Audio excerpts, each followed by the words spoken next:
Hi, Diana. Hello. Thank you so much for helping my project. Sure thing. Could you say a couple of words about yourself? Yeah, so my name is Diana. I'm originally from Puerto Rico and I've been living here for 4 years now. Oh, wow. Yeah. Did you know that NASA is planning to send astronauts back to the moon? No. I feel like I should, but no, I didn't. Most of the people I talk to don't, so you're not alone. Okay. But after hearing about it, any initial reactions? I mean, I think it's pretty cool. In 200 years, do you think we'll have people living on Mars and like the moon and, just living their life and have parks there and stuff like that? Not in 2 or 3 years. No. 200. Oh, 200. 200, Okay. yeah. In 200 years, I mean, the way the planet is going, it's kind of sounding like we will need to. Oh, really? So I don't mean to be grim, but considering everything that's happening, seems like that might be a necessity. You're talking about like politically and... I'm talking about climate change and, what's happening to planet Earth and, What do you think we need to do to fix that? Well, I think we need to get in agreement about doing something for our planet and taking some actions on that, to try to calm down climate change and see how we can make it practical also for people to contribute in their daily lives to that. So not just like the big macro contributions that maybe, governments and businesses can do, but also small things that people can do, but make it achievable for them, so that we're not dealing with like these crazy hurricanes and heat waves that we're all seeing and experiencing. I think there's still time for that, but we gotta commit to that. I wonder how that connects to going to the moon. But yeah. It's funny, Jeff Bezos, the founder of Amazon, has a space company. Yeah. And sometimes he talks about the reason he created was to move all the earth-harming activities into space, like energy production, Oh, that's mining, interesting. manufacturing, that type of thing. Okay. I just wonder what you thought about that idea. I honestly hadn't heard about it before. I think it's interesting. I would be interested in learning more about that, I wonder about, like, that makes me think of questions of like social responsibility or ethics in space. Like, how do we even start approaching that, like,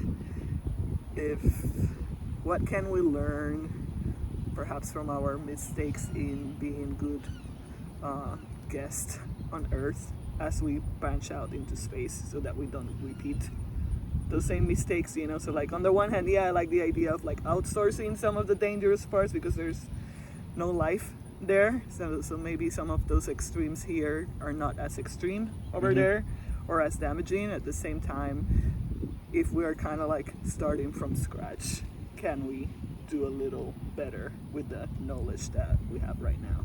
Or maybe we just do different, and then we discover if it's better or not. Fair. Fair. Do an assessment, right? Do some check-ins there. The A/B testing, you create two versions and you see. Yes. That's an interesting idea too. Yeah. If you could, would you take a trip to space? Right now, it's not something that interests me. No, I am more interested in what's happening here and how do we preserve. Like right now, we're in this gorgeous park. I'm like so grateful that we're seeing so many birds that I can feel the breeze after a week of incredible heat and no power at home. So like right now, this feels like a huge gift, and I am more interested in how can we make more of this happen for us here. And for everybody and more often, because I feel like access to green spaces is becoming a bit of a privilege, and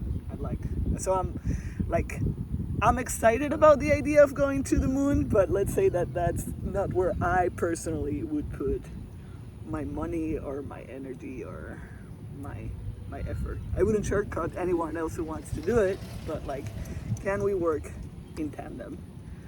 It's kind of interesting. In December 1968, Apollo 8 had the first 3 people to ever see the Earth from the vicinity of the moon. Okay. And they took that Earthrise photo. and you know, it had like an impact on people's perception Right. of the Earth. Yes, Um, yes, you're talking about like the blue dot kind of thing. Yeah, Exactly. Yeah, yeah. I just wonder if maybe that's also a benefit we get, is that improved perspective of how small and fragile. Yeah, I think that's an interesting take, and perhaps something we lost when we like paused our exploration of space. You know, like that sense of awe and respect that being in space can bring us, or that sense of unity that working towards those big dream goals give us. So I do think that there's something to that. You know, there's something to that.